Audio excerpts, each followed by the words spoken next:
जामखेड तालुक्यातील अरणगावचे सुपुत्र आणि माजी सरपंच संतोष नाना निगुडे यांचा अभिष्टचिंतन सोहळा मोठ्या उत्साहात पार पडला। याच कार्यक्रमाचे औचित्य साधून करमाळा नगरपरिषदेच्या नवनिर्वाचित नगराध्यक्षा सौ मोहिनीताई सावंत आणि इतर नवनिर्वाचित नगरसेवकांचा भव्य सत्कार समारंभ अरणगाव येथे संपन्न झाला। या सोहळ्याला राजकीय, सामाजिक आणि शैक्षणिक क्षेत्रातील दिग्गजांसह हजारोंच्या संख्येने नानाप्रेमींची गर्दी उसळली होती। समाजहिताची कामे करून सर्वसामान्य जनतेच्या हृदयात स्थान निर्माण केलेले व्यक्तिमत्व म्हणून संतोष नाना निगुडे यांची ओळख आहे। 27 डिसेंबर रोजी सायंकाळी 7 वाजता अरणगाव येथे हा दुहेरी सोहळा रंगला। कार्यक्रमाच्या अध्यक्षस्थानी देवीदास आबा धस हे होते, तर प्रमुख अतिथी म्हणून करमाळा हमाल पंचायतचे अध्यक्ष ॲडव्होकेट राहुल सावंत, नगरसेवक पप्पू सावंत, सुनील सावंत आणि नगराध्यक्षा सौ मोहिनी सावंत उपस्थित होत्या। उपस्थित सर्वच मान्यवरांनी संतोष नानांना वाढदिवसाच्या शुभेच्छा दिल्या आणि त्यांच्या हस्ते केक कापून नागरी सत्कार करण्यात आला। यावेळी बोलताना देवीदास आबा धस यांनी आगामी पंचायत समिती निवडणुकीच्या पार्श्वभूमीवर मोठे संकेत दिले। संतोष नानांना जनतेची मोठी साथ असून ते आगामी काळात नक्कीच पंचायत समितीचे सभापती होतील असा विश्वास त्यांनी व्यक्त केला। या सोहळ्याची सांगता उपस्थित सर्वांना आमटी भाकरीचे भोजन देऊन करण्यात आली। आज हा जो वाढदिवस आहे हा वाढदिवस खरंच करायचा नव्हता, परंतु आणि राजकारणापासून मी दरवेळेस म्हणतो की मी दूर जाईल।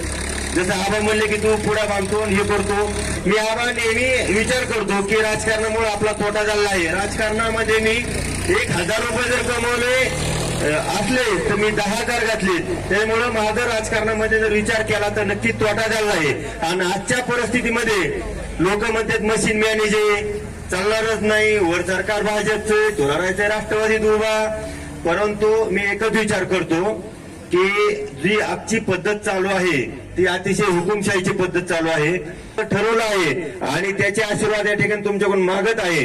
आणि याच आग्रहापोटी आणि म्हणजे माझी तशी आग्रह म्हणण्यापेक्षा आमच्या मित्रमंडळाचा आग्रह आहे, त्याच्यामुळे त्यांनी हा कार्यक्रम ठेवला आणि हा कार्यक्रम काल दुपारी 12 नंतर ठरलाय। 12 नंतर राहुल सावंतला, पप्पूला यांना मी फोन लावले, त्यांचा कार्यक्रमाचा तो वेळ भेटत नव्हता, परंतु त्यांना म्हणलं वेळ द्यावा लागेल आणि त्यांनी अक्षरशः त्यांचे संध्याकाळचे कार्यक्रम कॅन्सल करून सगळ्यांनी त्यांचे दुपारचे कार्यक्रम या ठिकाणी घेतले आणि आपला वेळ दिला, त्याबद्दल त्यांचे आभार। आणि या ठिकाणी मी तसं पाहता अपेक्षित होतं, परंतु वेळेअभावी या ठिकाणी वकील साहेब तुमचा मला फेटा मानून सत्कार करताना आला। या ठिकाणी बघा तुमचे सगळ्यांचे या स्टेजवाल्यापेक्षा जास्त आभार मानतो, कारण तुम्ही या ठिकाणी 6 वाजल्यापासून थांबलात आणि गार वाऱ्याचा झुळका आला तरी या ठिकाणी तुम्ही कोणी उठला नाहीत। हे तुमचं ऋण मी नक्कीच कधीतरी फेडण्याचा प्रयत्न करीन। पंचायत समितीच्या निवडणुका या मागील 2 पंचायत समिती निवडणुका त्या त्यांनी राष्ट्रवादीच्या तिकिटावर लढवलेल्या आहेत, प्रथम साथ देणार आहोत। त्यांचं ग्रामीण भागातील काम, विशेषतः सरपंच म्हणून त्यांनी केलेली कामगिरी ही अतिशय उल्लेखनीय आहे। या आपल्या तरुण कार्यकर्त्याला आपण सर्वांनी या ठिकाणी साथ द्यावी अशी या ठिकाणी मी विनंती करतो। आणि नुकत्याच हो घातलेल्या त्या पुढच्या राजकीय पार्श्वभूमीतून त्यांना राष्ट्रवादी काँग्रेसतर्फे इच्छुक म्हणून या ठिकाणी मी आपण सर्वांनी मिळून त्यांची मागणी ही आपण करणार आहोत। या पद्धतीने आपण त्यांना पुढील भावी काळामध्ये त्यांना आपण साथ देऊया आणि त्यांचं आरोग्य या ठिकाणी त्यांना चांगल्या पद्धतीनं त्यांचं भावी आयुष्य सुखाचं, समृद्धीचं आणि भरभराटीच जावं अशा प्रकारची या ठिकाणी मी आपल्या सर्वांच्या वतीनं शुभेच्छा व्यक्त करतो। आणि तुम्हाला राजकीय पुढच्या वाटचालीच्या सावंत गटाच्या वतीने, सर्व नगरसेवक बंधूंच्या वतीने, आमची जेवढी करमाळा शहरामधून जेवढी टीम आली तेवढ्यांच्या वतीने तुम्हाला शुभेच्छा देतो। 2 शब्द थांबवतो। जय हिंद, जय महाराष्ट्र। माझ्यासारख्याला तर देण्यासारखं काही नाही, कारण शेवटी देताना आशीर्वाद सगळ्यात महत्वाचे असतात। म्हणून माझ्यासाठी तुम्हाला देण्यासाठी काही नसलं तरी ईश्वराकडे एकच मागणं मागवायचं, कारण स्वतःसाठी मागितलं तर ते भीक असतं, कुटुंबासाठी मागितली जाते ती भिक्षा असते, एखाद्या धार्मिक कार्यासाठी मागितलं जातं ते दान असतं, परंतु अखिलकोट विश्वासाठी, त्याच्या कल्याणासाठी जे माऊली ज्ञानेश्वरांनी मागितलं ते पसरदान होतं। म्हणून तुमच्या माझ्या सर्वांच्या सर्व नातेवाईकांच्या वतीनं नानांसाठी अखिलकोट ब्रह्मांड नायक पंडित पांडुरंगाकडे एकच मागणं करतो की या नेतृत्वाला आणि या सर्व नगरसेवकांना त्यांच्या भावी वाटचालीसाठी गणेशाची सिद्धी, चाणक्याची बुद्धी, शारदेचं ज्ञान, कर्णाचं ज्ञान, लक्ष्मीचा वसा, अन्नपूर्णेचा पसा, रामाची मर्यादा आणि हनुमंताची ताकद यांच्या आयुष्यामध्ये यांना मिळावी एवढीच अपेक्षा व्यक्त करतो. माझ्या वतीनं सर्व नातेवाईकांच्या वतीनं मी शुभेच्छा व्यक्त करतो आणि थांबतो. जय हिंद, जय महाराष्ट्र. नानांचा सतत हसतमुख चेहरा आणि सतत कष्ट करण्याची तयारी आणि या आपल्या आरणगाव आणि आरणगाव बनातील गावाचा विकास करण्यासाठी नानाची असणारी तळमळ यासाठी आणि नाना सतत येणाऱ्या सर्वसामान्यांना अशी आशा बाळगतो.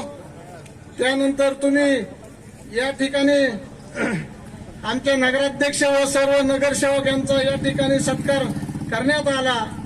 याबद्दल सावंत गटाच्या वतीने आपला मी मनपूर्वक आभार व्यक्त करतो. आपण दिलेला हा सन्मान आमचा वैयक्तिक नसून तो आमच्या करमाळा शहरातील प्रत्येक नागरिकांचा तो सन्मान आहे असं मी समजतो. नगराध्यक्ष बद्दल पुन्हा एकदा सर्वांचं मी ऋणी आहे. सर्वांना आभार व्यक्त करतो आणि धन्यवाद. पुन्हा एकदा नानांना वाढदिवसाच्या खूप खूप शुभेच्छा. धन्यवाद. आज आम्हाला इथं तुम्ही नाना आम्हा सर्व पाहुण्यांना, तुमच्या गावकऱ्यांना, अप्तेष्ट हितचिंतक नातेवाईकाला निमंत्रण दिलं खास. आणि म्हणूनच मी माझ्या हस्ते तुम्हाला फेटा पण बांधला खास.